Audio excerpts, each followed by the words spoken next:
Bonjour. Je suis désolée, je crois que j'aurais dû vous prévenir que le cours reprenait aujourd'hui parce que pas mal d'entre vous ont téléphoné pour le vérifier. On aurait dû le mettre sur le site internet. J'en suis désolée. Ça vous a obligé à téléphoner et puis il n'y a pas toujours quelqu'un qui répond au bout du fil. Alors, nous poursuivons l'approche critique de l'humanisme juridique confronté à la mondialisation. C'est le thème donc de la première partie de ce cours. Après le problème des migrations, puis des exclusions sociales, nous traitons cette semaine les atteintes à l'environnement. Au fond, si on réfléchit par rapport à l'humanisation, on peut dire que les migrations ont contribué à l'humanisation. Mais on ne peut pas dire que les pollutions contribuent à l'humanisation. Alors disons simplement qu'elles l'ont accompagné. L'homme qui marche est en même temps devenu une sorte de diable pollueur. Et ça, ce n'est pas nouveau. L'homme a appris très tôt à domestiquer la nature, notamment, et c'est un problème qui redevient très actuel, à maîtriser les eaux d'irrigation pour le développement de l'agriculture. On trouve encore des traces en Mésopotamie ou en Égypte. Et donc, très tôt, l'homme a commencé à transformer la nature. C'est quelque chose qui est très important à l'heure actuelle, à tel point que la Cour internationale de justice, dans une affaire dont vous avez la référence entre la Hongrie et la Slovaquie sur des questions qui ont trait aux eaux du Danube, a cru nécessaire de rappeler, au cours des âges, l'homme n'a cessé d'intervenir dans la nature pour des raisons économiques et autres. Et il l'a fait souvent sans tenir compte des effets sur l'environnement. Cela dit, à part quelques catastrophes inexpliquées comme la disparition des Mayas, je dirais que les atteintes inévitables à l'environnement étaient vite réparées ou compensées ou dépassées par de nouvelles technologies. Mais aujourd'hui, les perspectives ont changé. On peut dire qu'à force de transformer la nature, l'homme a commencé à la déformer au sens littéral du texte. Par exemple, l'eau, pour revenir à cette ressource essentielle, l'eau risque de manquer. Et ce n'est pas par hasard si l'Assemblée générale de l'ONU vient de reconnaître, c'est en juillet 2010, un droit à l'eau potable propre et de qualité, qualifié de droit de l'homme, indispensable à la pleine jouissance du droit à la vie. Et la même année 2010, il y a un rapport important du Conseil d'État sur l'eau et son droit, qui est un signal d'alarme en quelque sorte. En ce début du XXIe siècle, les préoccupations nouvelles concernent le réchauffement climatique et ses conséquences, tant sur la disponibilité de l'eau en volume et sur la qualité que sur les risques associés à des problèmes d'inondation ou de sécheresse désormais plus intenses. Et puis plus largement, on commence à craindre l'épuisement des ressources naturelles alors qu'on sait que l'agriculture devra faire face à une population qui augmente. On cite le chiffre de 9 milliards pour 2050. Et il y a notamment un travail qui vient d'être publié sur agriculture et sécurité environnementale, le dialogue franco-chinois, parce qu'évidemment, le problème est important dans un pays comme la Chine. En même temps, le réchauffement du climat menace l'équilibre de la biosphère, comme le fait remarquer le Conseil d'État. Alors, quelle est la réponse? Est-ce que la seule réponse, c'est de réduire la consommation d'énergie et de se donner donc l'objectif de décroissance? Ça dépend comment on entend le terme. Mais on voit pointer aussi un risque, je dirais, d'une sorte d'intégrisme écologique qui serait anti-humaniste s'il remettait en cause le processus qui n'avait pas si mal réussi à l'humanité jusqu'à présent, qui consiste à essayer d'associer développement humain et développement technologique et économique. Alors on bricole. On bricole en ce sens qu'on essaye de concilier l'économie d'un côté, l'écologie de l'autre, par des méthodes qui frôlent parfois un peu le burlesque.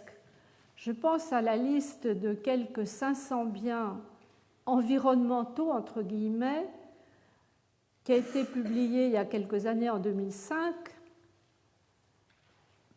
par lesquels un certain nombre de pays du Nord, comme l'Union européenne, le Japon, le Canada ou les États-Unis, avaient demandé à leurs partenaires du Sud d'éliminer les droits de douane au nom d'un souci très vertueux d'intégration harmonieuse entre commerce et environnement, commerce mondial et environnement. Mais quand on regarde les exemples, on n'est pas très convaincu. On y trouve un peu de tout. Des paillassons biodégradables, des ventilateurs, des éoliennes, des distributeurs de billets de banque, des bicyclettes, des projecteurs vidéo, des appareils de bureau, des capteurs et des chaudières solaires, des machines à laver, des fours à micro-ondes, etc., etc. Ça me fait irrésistiblement penser à une chanson de Boris Vian dont vous vous souvenez peut-être. Ça s'appelle La complainte du progrès. C'est quand il promet à sa bien-aimée, qui porte le doux nom de Gudule, il promet à Gudule de lui donner « Embrasse-moi Gudule et je te donnerai un frigidaire, un joli scooter, un atomixer et du dalopilo, une cuisinière avec un four à verre, des tas de couverts et des pelles à gâteau. » Donc ça fait sourire, mais sans nous rassurer pour autant, parce qu'on voit mal en réalité comment l'exportation d'un four à micro-ondes, même de l'espèce économe en ressources, proposée par le Japon, pourrait apporter une véritable contribution environnementale. De même, je dirais pour les distributeurs de billets de banque exportés par les États-Unis ou pour les compteurs d'eau exportés par l'Union européenne, parce qu'il y a des coûts environnementaux de production et de transfert quand on exporte dans le monde entier. C'est-à-dire que le remède est parfois pire que le mal. Loin de garantir une meilleure protection de l'environnement, cet exemple, pour moi, il montre que le développement économique dopé par la mondialisation du marché peut aboutir à multiplier les atteintes à l'environnement, même quand on croit bien faire, même quand on crée des marchés, des technologies vertes ou sans incidence sur le climat. Parce qu'à un moment donné, il faudra toujours, pour vendre un panneau solaire ou une éolienne, émettre des gaz à effet de serre. C'est dire l'extrême difficulté à rendre les pratiques conformes aux principes. Et c'est ça qui nous intéresse cette année dans le cours, c'est les pratiques par rapport aux principes. Alors les principes, ils se sont affirmés peu à peu. Il y a les textes internationaux avec le coup d'envoi qui est donné à Stockholm en 1972, et puis le sommet de la Terre à Rio en 1992, Johannesburg en 2002, et on prépare pour l'année prochaine le Rio +20. Et puis il y a la jurisprudence de la Cour internationale de justice, notamment l'avis sur la question de l'emploi de la menace d'armes nucléaires et d'autres décisions que j'ai évoquées. Les principes, on les retrouve dans le droit européen, on les trouve dans la charte de l'Union européenne sur les droits fondamentaux, qui a l'originalité de contenir non seulement les droits civils et politiques, mais des droits économiques, culturels et sociaux, y compris ce qui concerne l'environnement. On les trouve dans la jurisprudence des cours européennes. Et en droit français, n'oublions pas la charte constitutionnelle de 2005, et puis les lois dont on nous a beaucoup parlé, Grenelle I et Grenelle II, et la jurisprudence. Et je pense tout récemment à l'affaire Erika, vous savez, cet pétrolier qui avait provoqué une pollution extrêmement grave, qui a été jugé en première instance et en appel, et la Cour d'appel de Paris, tout récemment, vous avez la référence dans la note, a confirmé la condamnation de Total. Alors, ce qui est intéressant, c'est que derrière ces principes, au fond, ce qui s'exprime, c'est une conception plus ouverte de l'humanisme juridique. L'arrêt Erika est intéressant à ce point de vue-là, parce qu'il dit bien, il place bien l'homme en interaction avec la nature, une sorte de vision holistique de l'humanité, Autrement dit, il s'agit d'inclure dans la protection de l'environnement à la fois l'humanité, la qualité de la vie humaine, y compris d'ailleurs pour les suivantes, les générations futures, mais aussi de protéger l'équilibre de la biosphère. Parce que ce qui est en jeu, c'est l'avenir d'une planète dont nous sommes en quelque sorte responsables parce que nous avons les moyens de penser et d'agir. Nous disposons de moyens, nous sommes les seuls. Donc nous avons une sorte de responsabilité. Certains disent que nous sommes concessionnaires de la nature. Il n'y a pas besoin d'adhérer à la doctrine du pape Benoît XVI. Sauvegarder l'environnement, c'est protéger la création. C'est ce qu'il avait affirmé dans son appel avant le sommet de Copenhague, parce qu'il espérait rendre plus raisonnables les gouvernements à Copenhague. Mais sans aller jusque-là, on peut admettre l'impossibilité pratique et théorique de séparer complètement les générations présentes des générations futures ou le vivant humain du vivant non humain. Alors, cela étant, ces principes sont consolidés à l'heure actuelle et c'est pourquoi les questions d'environnement sont si présentes dans les débats. Ils sont consolidés par des données extra-juridiques, notamment sur les thèmes que je privilégierai dans ce cours, qui sont le changement climatique et la biodiversité. Ces deux thèmes sont au centre de la stratégie nationale pour le développement durable qui vient d'être rendue publique pour la période 2010-2013. Alors là, on a des données scientifiques qui sont controversées, bien sûr. Il y a toutes les controverses dont on a entendu parler sur le climat. Il y a des incertitudes, mais il n'empêche que les 4 rapports du GIEC, qui est le groupe intergouvernemental d'experts sur le changement climatique, les 4 rapports du GIEC marquent, c'est très intéressant de voir l'évolution dans le temps, une inquiétude croissante. Le premier rapport, c'est 1990, il est mesuré. Le deuxième, c'est 1995, c'est une alerte. L'influence de l'homme sur le réchauffement climatique est perceptible. En 2001, les experts insistent. La majeure partie du réchauffement observé au cours des 50 dernières années serait due aux activités humaines. Enfin, en 2007, la confirmation est sans équivoque, au-delà donc de la controverse. L'essentiel de l'élévation de température moyenne du globe observée depuis le milieu du XXe siècle est très probablement attribuable à la hausse concentration des gaz à effet de serre. Donc, on conclut à une sorte d'urgence climatique, c'est le terme employé dans l'ouvrage récent sur la diplomatie climatique.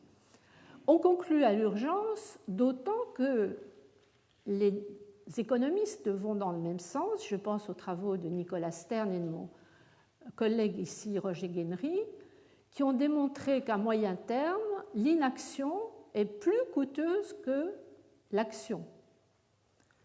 Et ils se sont récemment dit convaincus que le combat climatique et le combat contre la pauvreté, question dont nous avons parlé la dernière fois, sont complémentaires. Il ne faut pas les opposer l'un à l'autre comme certains le font. Ils pourraient être gagnés ou perdus simultanément. Donc il reste à passer des principes aux pratiques. Et ça, c'est plus difficile. C'est là que les choses se gâtent. Car il faut essayer de concilier une logique de préservation, l'environnement, et une logique de développement. Alors on croyait avoir trouvé une solution avec le concept de développement durable. C'est un très beau concept puisque par son énoncé même, il postule une synergie qui permettrait de réconcilier la mondialisation et l'humanisation.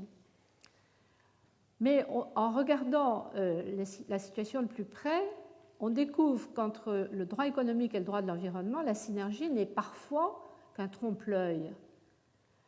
Et puis, autre problème, révélé par les difficultés du débat à Copenhague puis à Cancun sur le changement climatique pour la période après Kyoto, c'est-à-dire à partir de 2012, ce qu'on découvre à travers ce débat difficile, sur lequel je reviendrai, c'est qu'entre développement durable et développement équitable, la synergie est presque impossible, en tout cas encore plus difficile. Alors, ce sont ces aspects un peu négatifs, un peu inquiétants que je voudrais évoquer aujourd'hui, renvoyant la recherche des solutions, des propositions plus positives à la deuxième partie du cours. Droit économique et droit de l'environnement, est-ce que ce n'est pas une synergie en trompe-l'œil? On retrouve ici l'affaire des vitesses et ce que j'ai appelé dyschronie, c'est-à-dire les dysfonctionnements qui se produisent quand on a deux ensembles ou plusieurs ensembles normatifs qui évoluent à des vitesses différentes. Car si on prend le droit économique au plan international, il est fragmenté.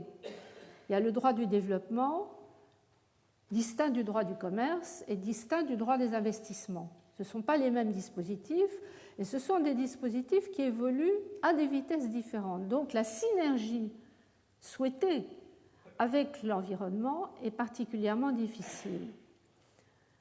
Alors au moment de la conférence de Stockholm de 1972, donc le coup d'envoi au droit de l'environnement, la relation paraissait relativement simple entre développement et environnement. On parlait d'ailleurs d'éco-développement.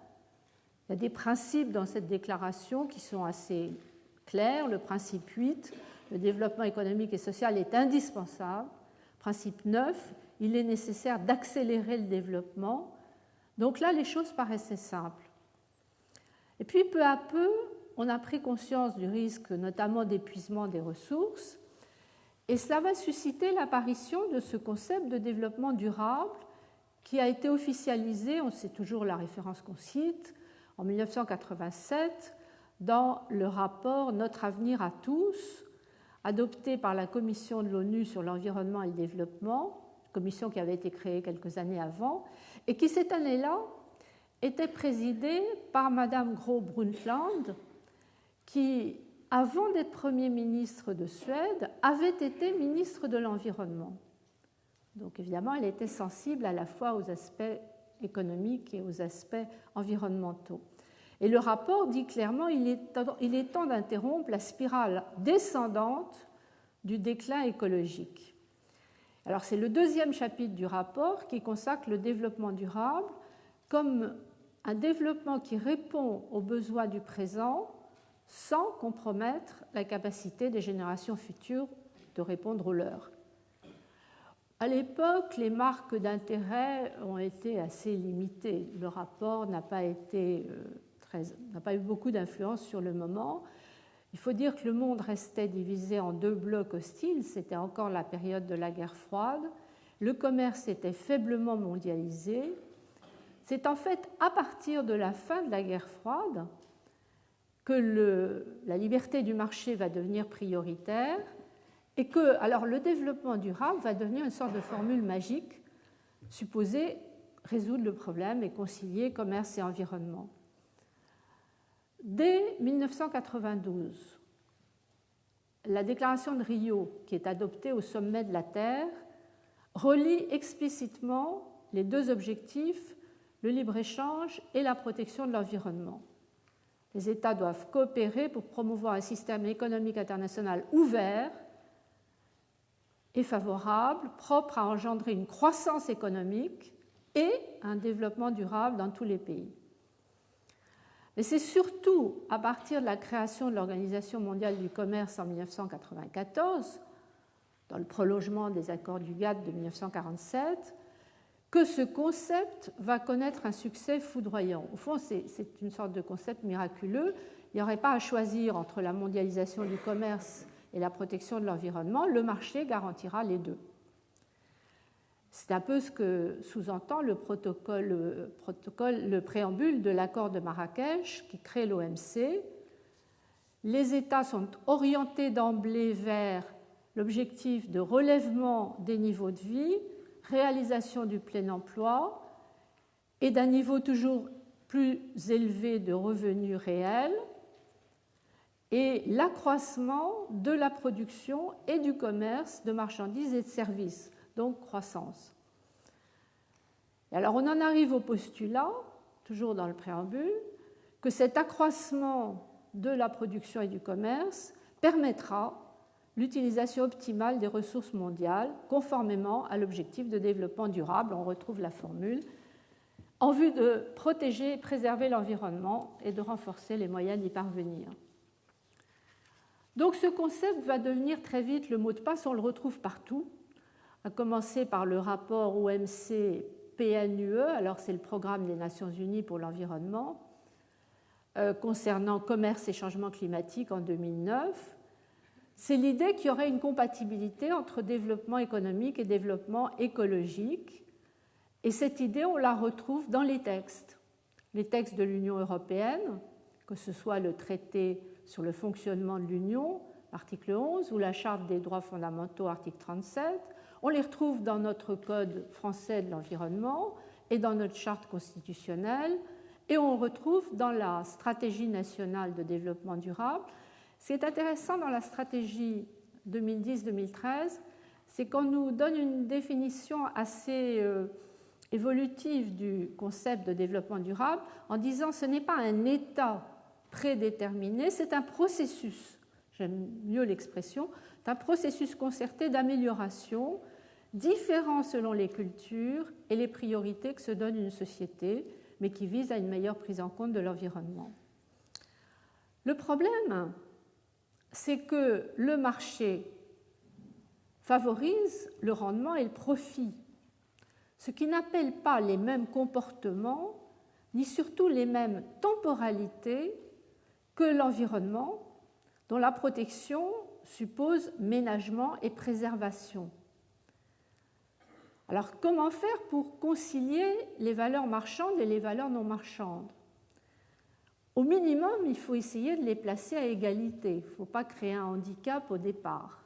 Alors, c'est ce que font certains dispositifs régionaux, notamment les dispositifs européens. Mais en revanche, à l'échelle mondiale, il n'y a pas d'équilibre entre les valeurs marchandes et non marchandes. Il y a des dissymétries qui s'affirment au profit du commerce. Et là, on risque d'avoir un discours de légitimation qui pourrait devenir une sorte de mystification, ce qui m'amène à essayer de comparer devant vous les processus, les dispositifs plus exactement, européens et le dispositif de l'OMC, donc à vocation mondiale. Alors, parmi les dispositifs régionaux, en effet, il faut distinguer l'Europe des autres régions, notamment des régions qui sont marquées par l'influence des États-Unis, qui, eux, favorisent des accords bilatéraux et multilatéraux limités au libre-échange. On traite l'exception environnementale comme secondaire. De ce point de vue-là, l'Europe se différencie, peut-être en raison d'une sorte d'effet d'émulation entre les deux ensembles européens, le Conseil de l'Europe avec la Convention des droits de l'homme et la Communauté puis l'Union européenne.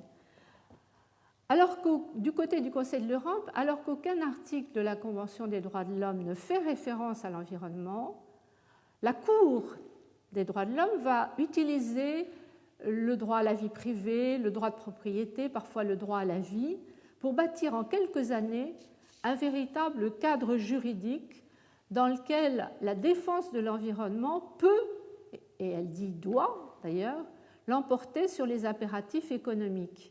Alors là, il y a un bilan qui vient d'être fait récemment par François Trébulle et qui résume très bien cette jurisprudence. Je ne vais pas entrer dans les détails, mais c'est quelque chose d'important de voir la Cour européenne des droits de l'homme affirmer des phrases comme celle-ci, ça c'est l'arrêt Kremer contre Belgique, des impératifs économiques et même certains droits fondamentaux comme le droit de propriété ne devraient pas se voir accorder primauté face à des considérations relatives à l'environnement.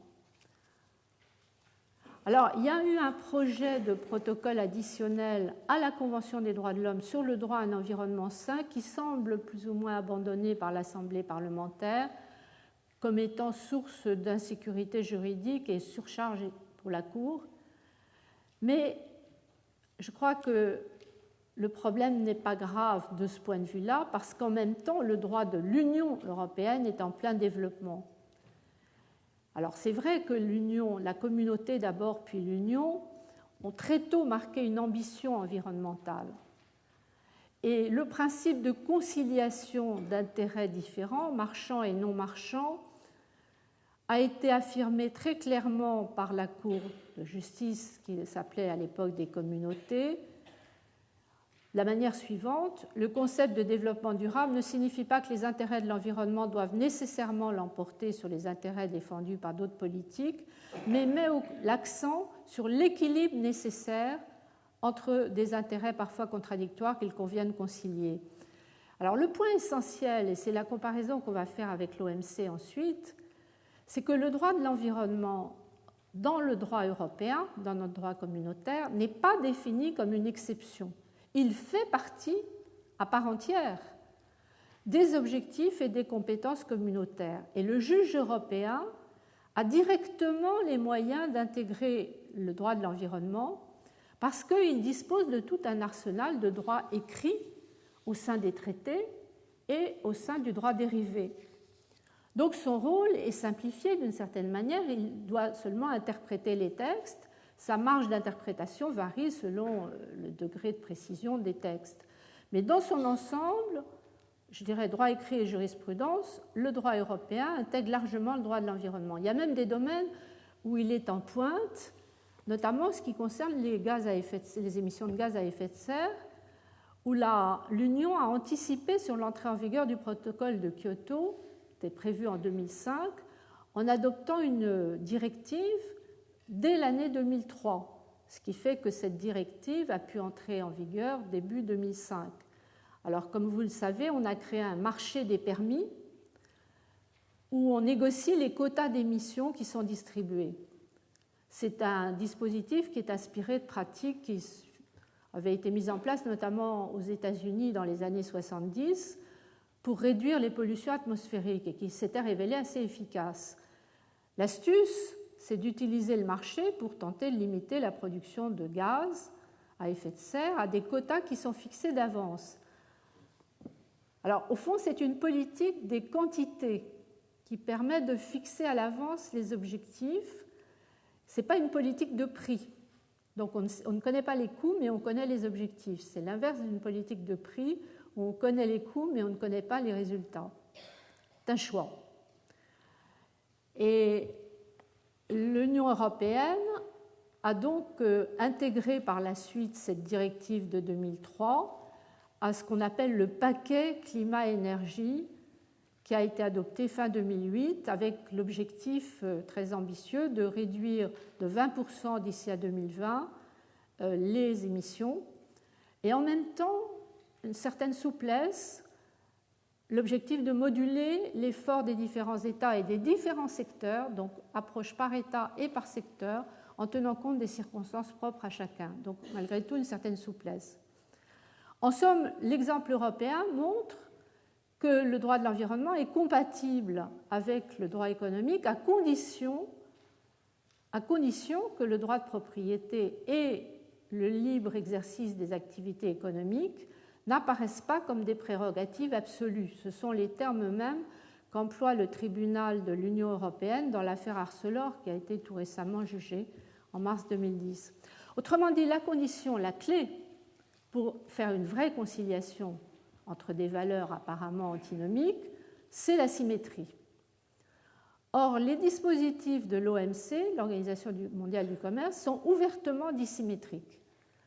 L'environnement est une préoccupation secondaire dont la protection doit être assurée de manière qui soit compatible avec les différents niveaux de développement économique. On retrouve en fait, au moment de la création de l'OMC, la crainte qui avait déjà été exprimée à Rio que les mesures de politique commerciale soient motivées par des considérations relatives à l'environnement dans un but en réalité protectionniste et aboutissant à des discriminations arbitraires ou injustifiables ou à des restrictions déguisées. La peur, c'est d'utiliser l'argument d'environnement pour des restrictions déguisées aux échanges internationaux. C'est donc à titre d'exception, prévu par l'article 20 de l'accord du GATT, que les États peuvent invoquer la défense de l'environnement pour échapper aux règles du marché. Mais l'exception n'est admise que si elle est nécessaire, entre guillemets. Nécessaire, ça restreint encore les possibilités, parce que ça permet à l'organisation du commerce de soumettre les États à un test qu'on appelle test de proportionnalité. Donc en réalité, cette notion d'équilibre ou de mise en balance, elle est faussée. Elle est rarement favorable à l'environnement. Alors pour montrer qu'elle peut malgré tout l'être parfois, on cite toujours l'affaire des crevettes qui concerne les États-Unis, où l'OMC a admis la possibilité de restreindre l'importation de crevettes en raison de l'utilisation de procédés de pêche interdits aux États-Unis parce qu'ils risquent de menacer les tortues. Donc, pour protéger les tortues, on a admis une entorse à la liberté du marché. D'où la remarque de bon sens que j'ai parfois entendue par des commentateurs. S'il est légitime de déroger aux règles pour protéger les tortues, ça devrait l'être aussi pour sauver la planète. Argument de bon sens. Mais en réalité, le test de proportionnalité favorise surtout les intérêts du marché. Pour des raisons d'ailleurs parfois juridiques, c'est que pour justifier des restrictions à la liberté du marché, il faut pouvoir invoquer un dispositif applicable à tous les États partis au litige. Or, ce n'est pas le cas, par exemple, si les États-Unis sont partis au litige, ils n'ont pas signé la Convention sur la biodiversité.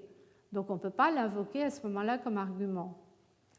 Et puis, je dirais que même en présence de textes précis, les interprétations sont restrictives. Par exemple, il y a un accord dit SMC, subventions et mesures compensatoires, qui peut légitimer des subventions aux énergies renouvelables. Mais il faut qu'elles portent sur des produits similaires. Qu'est-ce qu'un produit similaire? C'est un concept imprécis. Et les critères d'appréciation vont reposer, d'après la jurisprudence de l'organe, sur les perceptions des consommateurs. C'est une sorte de transfert de pouvoir à un citoyen consommateur. Alors bien sûr, le citoyen consommateur peut être quelqu'un de très sensible à la nécessité de protéger l'environnement, mais la sensibilité des pays consommateurs, en gros, jusqu'à présent, parce que ça peut changer très vite, c'est en train de changer très vite, mais enfin en gros les pays du Nord, n'est pas forcément compatible avec celle des producteurs, plutôt les pays du Sud. D'autant qu'on privilégie aussi les pratiques des multinationales sous forme de codes de conduite et les normes techniques élaborées par les experts. Donc il y a un risque dans l'interprétation des textes de marginalisation des États au profit des opérateurs économiques, des consommateurs, des scientifiques. Et puis la question reste assez ouverte à l'heure actuelle en ce qui concerne ce qu'on appelle les ajustements fiscaux à la frontière, terme un peu barbare, qui traduit l'idée de faire payer aux produits importés le prix carbone émis lors de la production à l'étranger. On donne des raisons de compétitivité, il faut protéger les entreprises nationales face à des concurrents venus de pays laxistes, et puis des raisons environnementales, éviter que se délocalisent les entreprises polluantes, et puis faire pression finalement sur les autres États. Mais c'est là qu'on retrouve la division entre les choix politiques, la politique de prix avec une taxe fiscale et la politique de quantité avec le marché des permis d'émission. Et là, l'OMC n'a pas été encore amenée à dire si elle considérait les deux formules comme équivalentes. Donc la question reste ouverte. En pratique, les situations nationales sont très diversifiées. L'Europe a préféré le système des permis d'émission, donc la politique de quantité. En France, vous vous souvenez qu'on avait envisagé de créer une taxe carbone. Finalement, ça a été écarté par une décision du Conseil constitutionnel qui a considéré que ça créait une inégalité parce qu'il y avait des exemptions pour certaines entreprises en raison du droit européen. En tout cas, la diversité des ensembles normatifs rend la mondialisation des principes plus facile que celle des pratiques. Celle des principes, elle se fait petit à petit, celle des pratiques est beaucoup plus difficile. Mais cet écart entre les principes et les pratiques ne se limite pas à la mise en œuvre du développement durable. L'écart pose aussi un problème en ce qui concerne le développement équitable. C'est ce que nous avons vu à Copenhague en novembre 2009, au moment où on a voulu discuter des engagements à prendre pour l'après-Kyoto. Comme je vous disais tout à l'heure, le protocole de Kyoto, ce sont des engagements uniquement pour les pays industrialisés, les pays de l'annexe B, et qui se terminent en 2012. Donc il s'agit de savoir ce qu'on va faire après. Après, il faudrait d'abord que tous les pays développés prennent les engagements ou renouvellent leurs engagements, prennent, je pense, aux États-Unis, renouvellent, je pense, à la plupart des autres. Mais il serait nécessaire aussi que les autres pays, pays émergents, ou on commence à dire pays émergés, pour la Chine par exemple, acceptent de s'engager à leur tour. Et c'est là qu'apparaît le problème d'équité, parce que ces pays disent oui, mais il y a une responsabilité historique des pays développés. Donc il n'est pas équitable de nous faire porter le poids de ce qui est en fait votre responsabilité. Il ne suffit pas que le développement soit durable, il faut aussi qu'il soit équitable. Ce qui peut expliquer la lenteur des négociations, c'est que la synergie entre développement durable et équitable est extrêmement difficile. J'ai mis impossible de façon un peu provocatrice. J'espère qu'elle n'est pas totalement impossible. En tout cas, c'est là la plus grande difficulté d'une mondialisation qui, au fond, a multiplié les risques environnementaux avant d'avoir mondialisé les chances économiques. On a dissocié les deux. Alors, comment parler de décroissance à des pays qui soit n'ont jamais connu la croissance, soit l'ont oubliée et qui la redécouvrent à peine? Pas évident.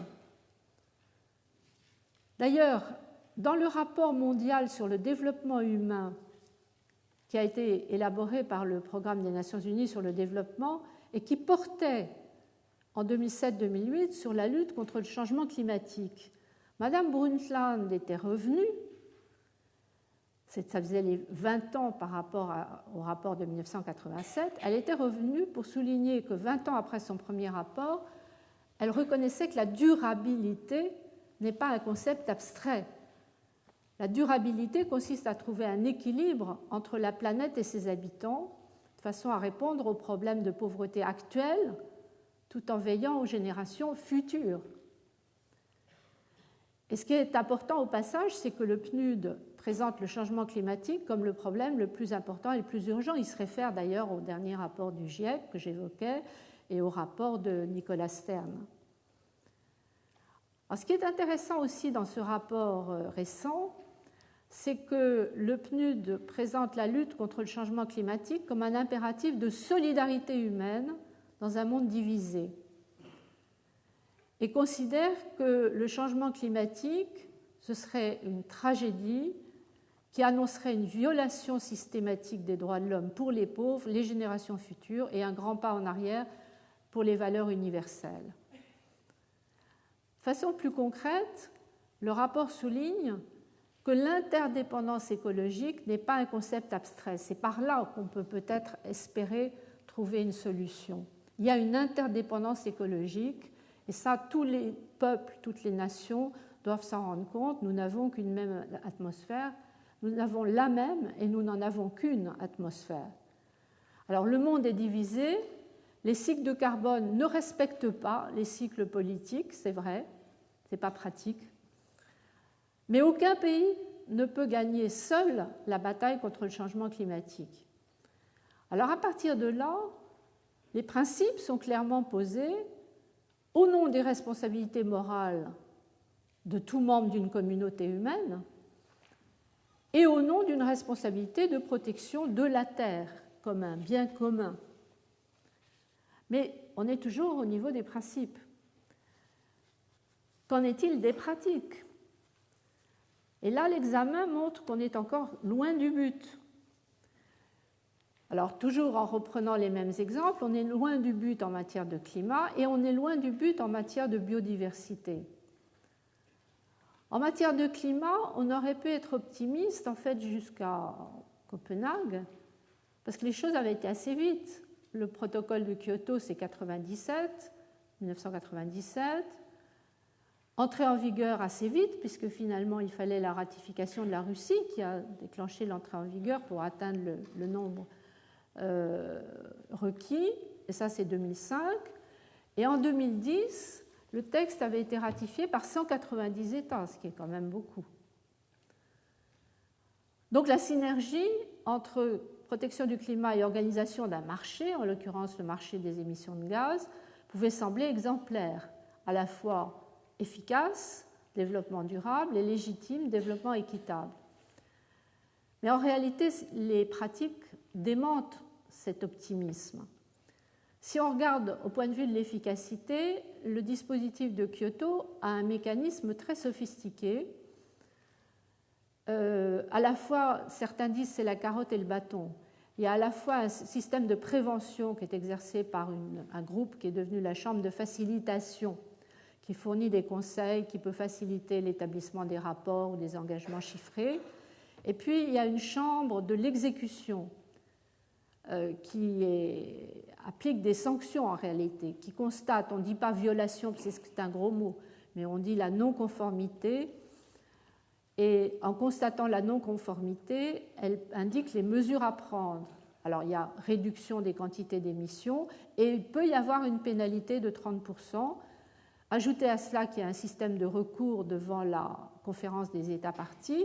Donc, il y a un système de contrôle assez élaboré. Il n'empêche que si on regarde les premières décisions d'application, je vous ai mis quelques références dans la fiche, elles sont décevantes. Elles montrent que des grands États, comme le Canada en l'occurrence, ne sont pas prêts à renoncer si facilement à la logique économique. Et puis, il y a l'autre aspect qui paraissait aussi bien traité dans le protocole de Kyoto, l'aspect légitimité. Un développement non seulement durable mais équitable semblait garanti par le principe inscrit déjà d'ailleurs à Rio en 1992 et repris à Kyoto ensuite, le principe très subtil d'une responsabilité commune mais différenciée, qui est donc une manière d'assurer une certaine équité, puisque l'idée c'est que le calendrier n'est pas le même. Tous les États qui ratifient le protocole s'engagent, mais ils ne s'engagent pas pour le même calendrier. Le premier temps, qui se terminera en 2012, a réservé les efforts aux pays développés. Et puis, après 2012, les autres pays sont supposés entrer dans la danse. Alors, l'idée était juste au départ, et je crois qu'il faut garder ce terme de responsabilité commune mais différenciée. Moi, je vois ça un peu comme l'équivalent de la marge nationale d'appréciation dans la jurisprudence de la Cour européenne des droits de l'homme. J'appellerais ça une marge d'appréciation dans le temps. Et là, toujours la question des vitesses, vous savez que c'est un de mes thèmes préférés, c'est plus de la dyschronie, c'est de la polychronie. Et la polychronie est un instrument du pluralisme ordonné.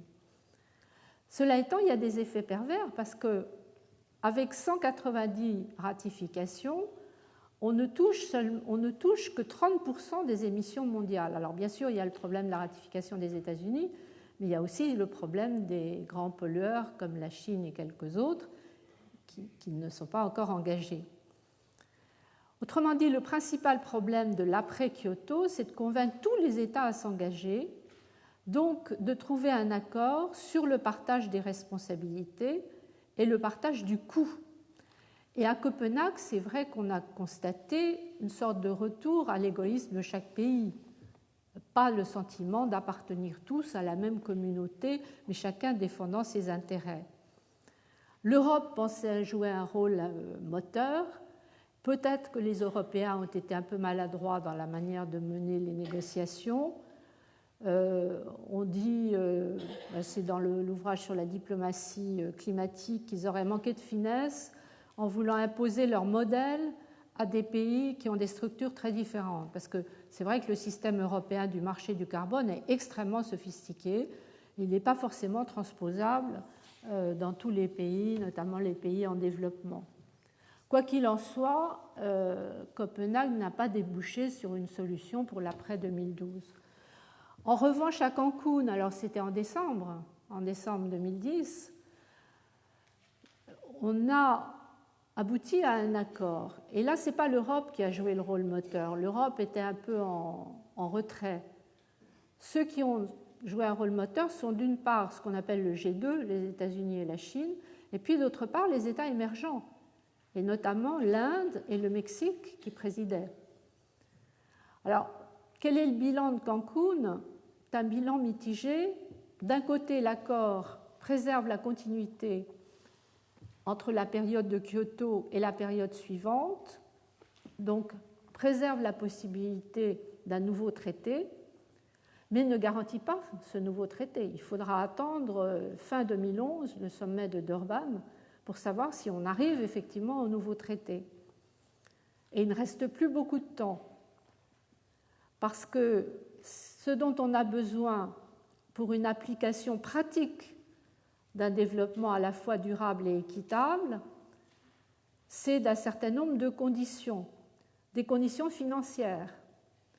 Alors, c'est prévu à Cancún, on devrait créer un fonds vert du climat géré par la Banque mondiale. Mais la mise en place, on a décidé qu'il faudrait le créer, mais la mise en place qui suppose un financement est renvoyée à 2020. Et puis l'autre clé de l'efficacité pratique, c'est la procédure de contrôle et de vérification. Or là, si on a réussi à avoir un accord à Cancún, c'est parce qu'il a été précisé que la procédure serait non intrusive, non punitive et respecterait la souveraineté nationale. Donc pas la procédure de Kyoto, procédure non intrusive, non punitive et respectant la souveraineté. Donc on a ce double risque d'un financement insuffisant et d'un contrôle inexistant.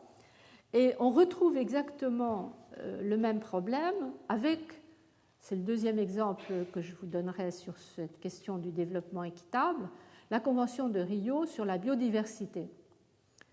Alors la question de la biodiversité était en effet en même temps que celle du climat au centre du sommet de la Terre de 1992.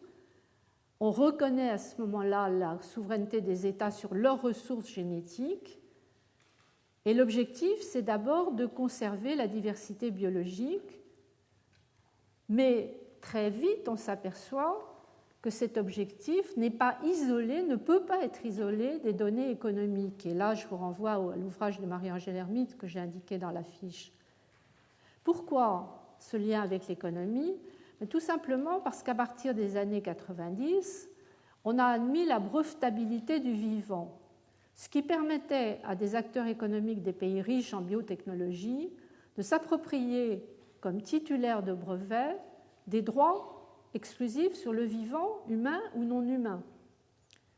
Le résultat ne semblait garantir ni un développement durable, parce qu'on pouvait craindre que les brevets protègent mieux l'industrie pharmaceutique que les ressources biologiques, ni un développement équitable, parce que pour les communautés autochtones et locales, l'appropriation des ressources biologiques et des savoirs était devenue une sorte de piraterie. D'ailleurs, on a employé le terme, y compris dans les organisations internationales, de biopiraterie.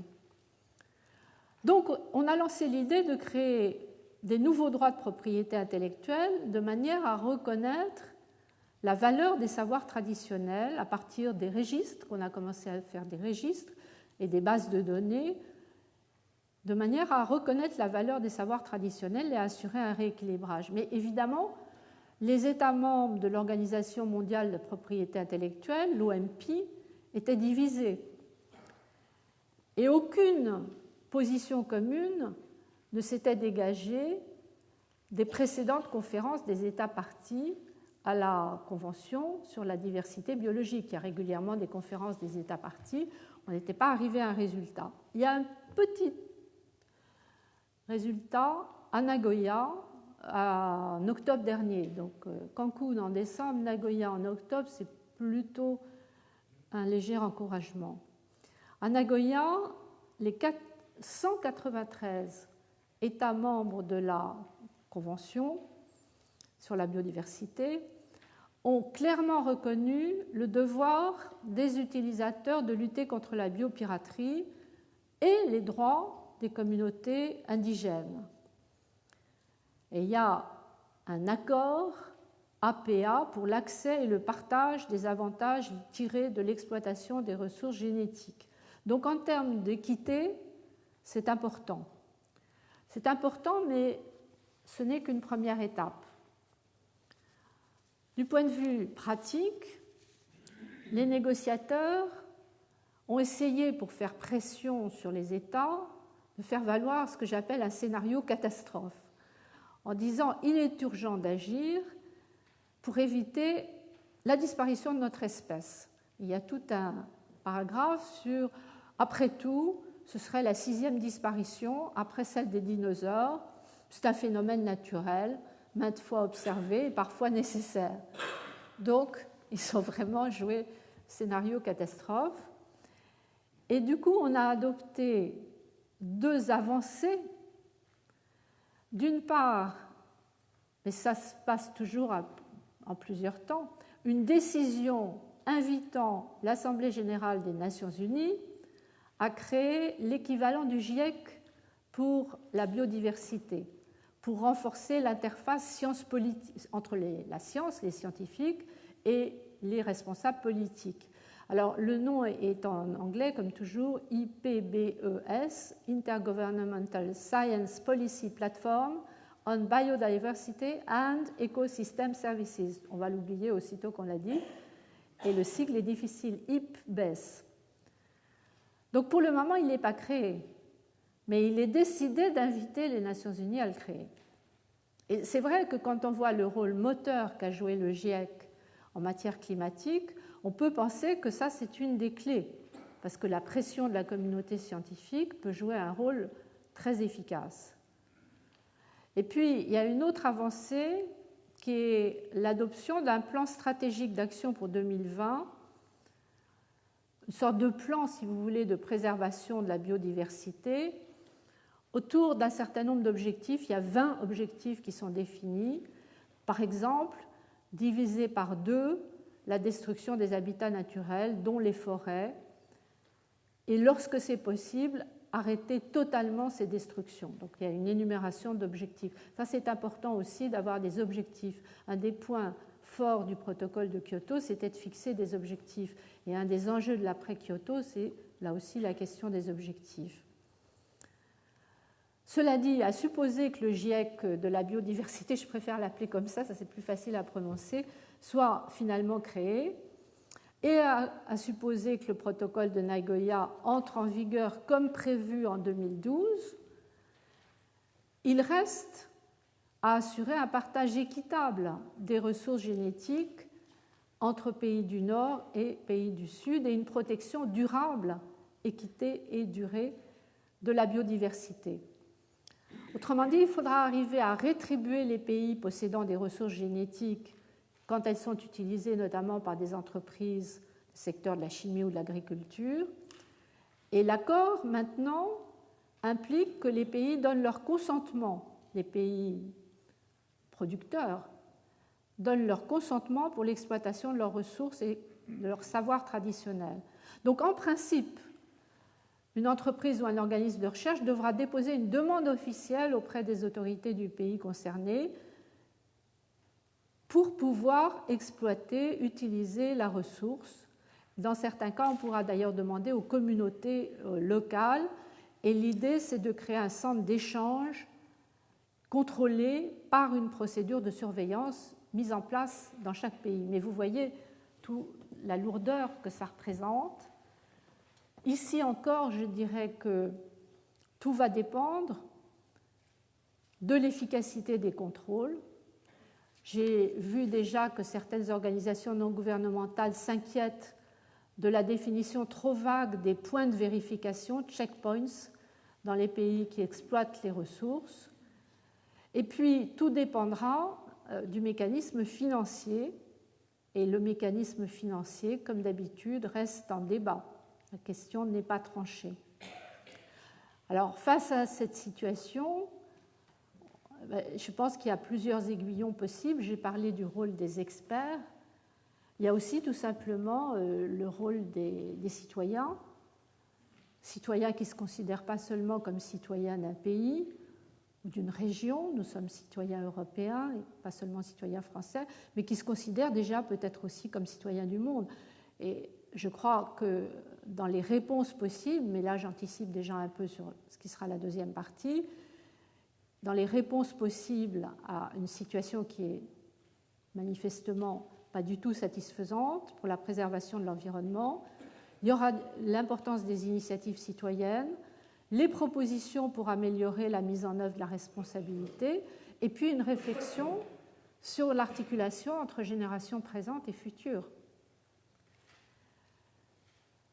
Mais avant d'arriver à la recherche des solutions, il faut souligner une chose, c'est que les efforts pour humaniser la mondialisation devront tenir compte d'un lien de plus en plus étroit entre la préservation de l'environnement et la protection de la paix. C'est-à-dire que les questions ne sont pas compartimentées dans la réalité comme elles sont dans les manuels de droit. Elles sont étroitement liées. Et on voit déjà le renouveau de ce qu'on appelle les guerres de l'eau, qui montrent à quel point la préservation de l'environnement devient centrale en termes d'humanisme juridique. Car en réalité, si on regarde les choses de près, le déséquilibre de la biosphère, il affecte tous les domaines que nous avons évoqués ici.